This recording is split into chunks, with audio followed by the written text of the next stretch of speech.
Hello guys और एक चिकना वीडियो लेकर आ गया। তো ঘরে বসেছিলাম, তো একটা বন্ধু ফোন করে বলে চ একটা জায়গায় যাবো। তো বলতে না বলতেই আমি রেডি হয়ে রওনা দিয়ে দিলাম। তো গাইস দেখতে থাকো। এই পথ যদি না এই শেষ হয়। পথ যদি না শেষ হয় তবে কেমন হতো তুমি বলো।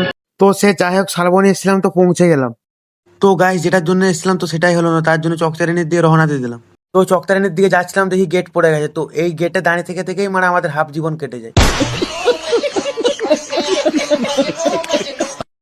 তো গাইস সে যাই হোক, তো 3-4 দিন দাঁড়িয়ে থাকার পর পৌঁছে গেলাম।